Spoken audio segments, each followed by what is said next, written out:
देश में कोई और नहीं, हिंदू खतरे में है। ये बात सही है, क्योंकि सरकार की लापरवाहियों की वजह से हिंदू ही खतरे में आ रहा है। जो हिंदू राधे राधे बोलते हुए दर्शन करके वापस लौट रहे थे, गंगा जी की लहरों पर सवार थे, वो हिंदू मारे गए हैं। और उन हिंदुओं के व्यापार पर भी संकट आया है जो कभी भाजपा के वोटर हुआ करते थे और अब मीडिया के सामने आकर रो रो कर बता रहे हैं कि किस तरीके से उनकी सबसे बड़ी गलती भाजपा को वोट देना ही बन गई है। इसीलिए हम कह रहे हैं कि देश में कोई और नहीं, हिंदू ही खतरे में है।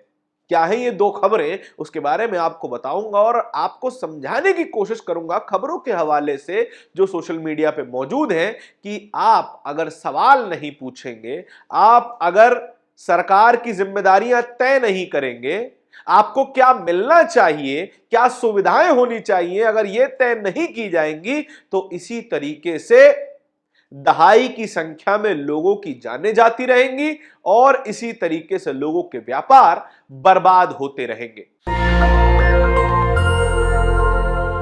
साथियों नमस्कार, मेरा नाम धारण है, आप नेशनल दस्तक देख रहे हैं। हिंदू खतरे में है, क्यों कह रहा हूं मैं ये? क्योंकि आज की सबसे बड़ी खबर यह है कि मथुरा में यमुना नदी पर नाव की सवारी करते हुए राधे राधे जपते हुए लोगों की मौत हो गई। क्यों? क्योंकि कोई भी गाइडलाइन इस सरकार के पास है ही नहीं। दुनिया में आप कहीं भी जाइए, कहीं पर भी जब नदी पर नाव चलती है, समुद्र में कोई वाटर एक्टिविटी होती है तो उसकी गाइडलाइंस होती है, उसके कोई सुरक्षा के पैमाने होते हैं। लेकिन भारत में वो पैमाने ना के बराबर है। ये वीडियो का स्क्रीनशॉट आपके सामने है। तमाम लोग दिखाई दे रहे हैं, ज्यादातर लोग खुश भी हैं, राधे राधे जप रहे हैं, संभवतः कृष्ण जी का दर्शन करके आ रहे होंगे। और इस एक बोट में, एक स्टीमर बोट में 37 लोग सवार हैं। आपको यह बात भी अजीब लग सकती है कि इस वीडियो में कुछ अनयूजुअल है। हां है, क्योंकि एक भी व्यक्ति ने लाइफ जैकेट नहीं पहनी है।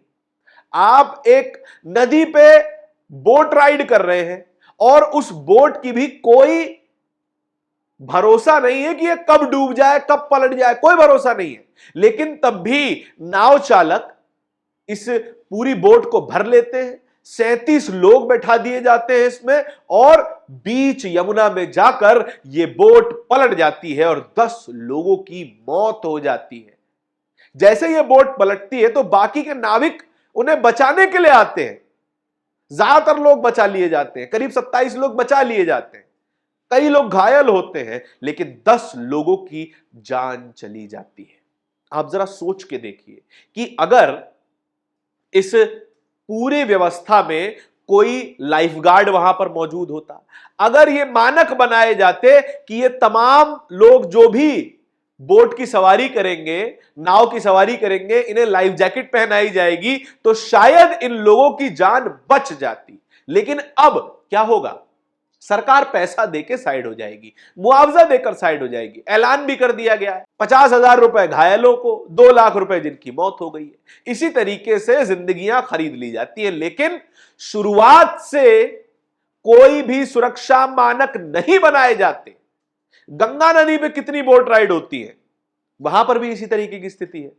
दिल्ली में अब हमारी सरकार, दिल्ली की सरकार बोट राइड करवाने जा रही है, बड़े बड़े शिप्स लगाएगी कि यहां पर लोग नौका विहार करने आएंगे। क्या उम्मीद है कि यहां पर एक अच्छी व्यवस्था हो जाएगी? अगर भारत में सबसे बड़ी नदी के ऊपर ही कोई सुरक्षा व्यवस्था नहीं है तो फिर तमाम जो नए स्थल बनाए जा रहे हैं नौका विहार के लिए, वहां पर कोई सेफ्टी के लिए कोई रूल रेगुलेशन होंगे?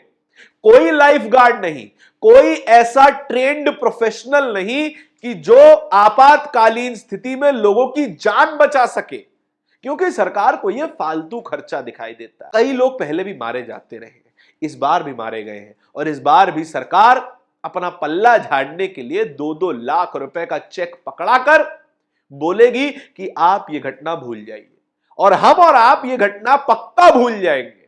अगले 48 घंटे में इस घटना की कोई चर्चा नहीं कर रहा होगा। यह बात लिखित है, इस बात को समझ लीजिए, क्योंकि हम जितनी भी जाने जाती हैं उनको बहुत जल्दी भुला देते हैं। इससे पहले कई हिंदू मारे गए, कुंभ मेले में जहां भगदड़ हो गई थी, सरकार ने एक आंकड़ा बताया, लेकिन वो आंकड़ा कितना सही था इसके बारे में तमाम चर्चाएं हो चुकी हैं। हम इस वीडियो में चर्चाएं नहीं करना चाहते, लेकिन सवाल वहीं पर है, जितने भी धार्मिक स्थल हैं वहां पर कोई सुरक्षा मानक क्यों नहीं है?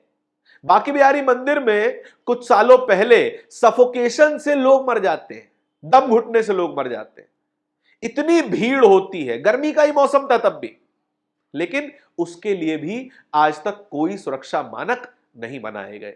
मजबूरी हमारी यह है कि हम सरकार को इसके लिए जिम्मेदार समझते ही नहीं है। हम समझते ही नहीं है कि ये जो हमारी सुरक्षा है इसके लिए सरकार जिम्मेदार है। नहीं नहीं नहीं, इसके लिए तो हम ही जिम्मेदार हैं। हम नौका विहार करने गए, ये तो हमारी ही गलती थी। सरकार अगर नियम बना देती है तो एहसान होता, और अब सरकार ने एहसान नहीं किया है तो इसमें सरकार की क्या गलती? हमने सवाल पूछने बंद कर दिए, हमने जरूरी चीजों की मांग करनी बंद कर दी, इसीलिए रोज जाने जाती हैं, रोज दुर्घटनाएं होती हैं और सरकार पल्ला झाड़ लेती है 2 लाख 3 लाख 5 लाख 10 लाख के चेक पकड़ाकर। एक और बड़ी खबर चल रही है उत्तर प्रदेश के मेरठ में।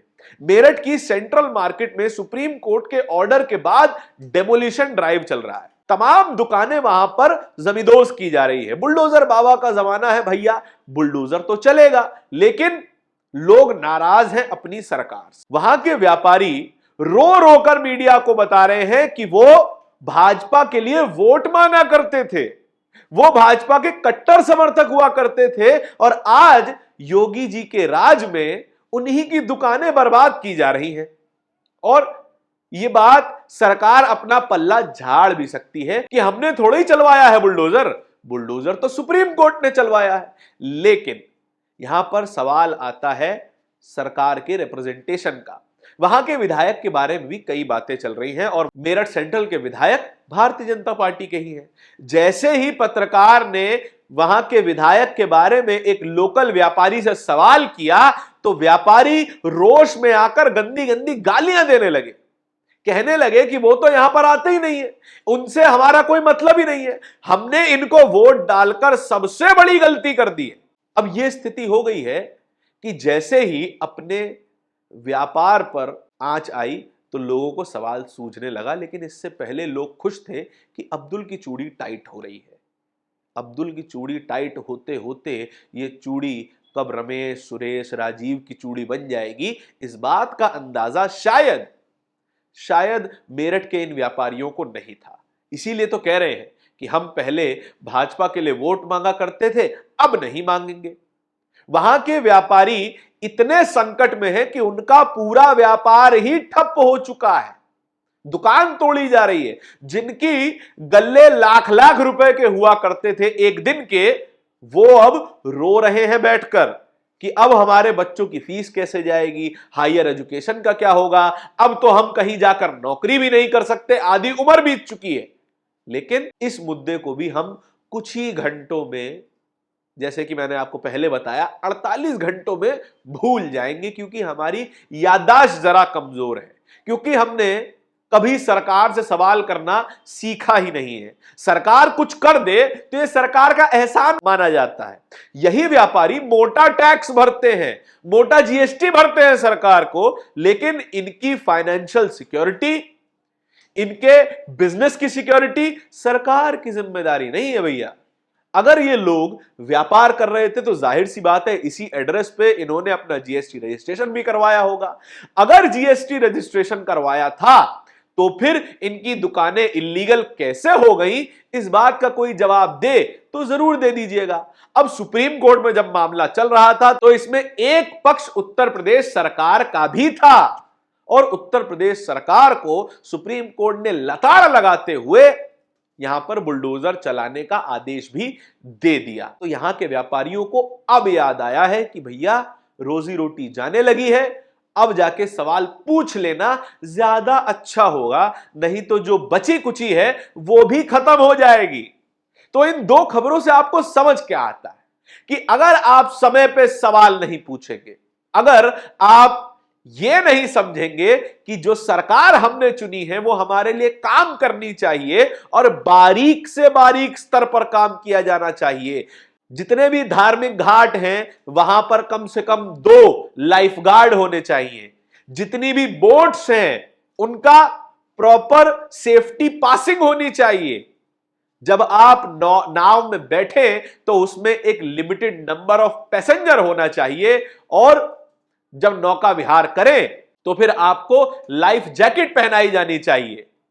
और मेरठ में जो मार्केट तोड़ी जा रही है उस मार्केट के तोड़े जाने से पहले कम से कम उन व्यापारियों का कंसेंट लिया जाना चाहिए। कम से कम एक मीटिंग की जानी चाहिए कि इसके क्या प्रोज हैं, क्या कॉन्स हैं, क्या नुकसान है, क्या फायदे हैं। लेकिन हम केवल एक नाम पर वोट दे देते हैं और वही नाम आज हमसे नजरें चुराए बैठा है। इस पूरी खबर के बारे में आपके क्या विचार हैं? कमेंट सेक्शन में बताइए जरूर। इस तरह की और भी खबरों को देखते रहने के लिए नेशनल दस्तक को सब्सक्राइब जरूर कीजिएगा। बहुत बहुत शुक्रिया। नेशनल दस्तक की आपसे गुजारिश है कि अगर इसको बचाना चाहते हैं तो नेशनल दस्तक को सब्सक्राइब करने के लिए रेड कलर के सब्सक्राइब बटन को दबाएं, फिर बेल आइकन की घंटी दबाएं। नेशनल दस्तक को बचाने के लिए बहुत जरूरी है कि हर खबर को शेयर करें, लाइक करें, कमेंट जरूर करें।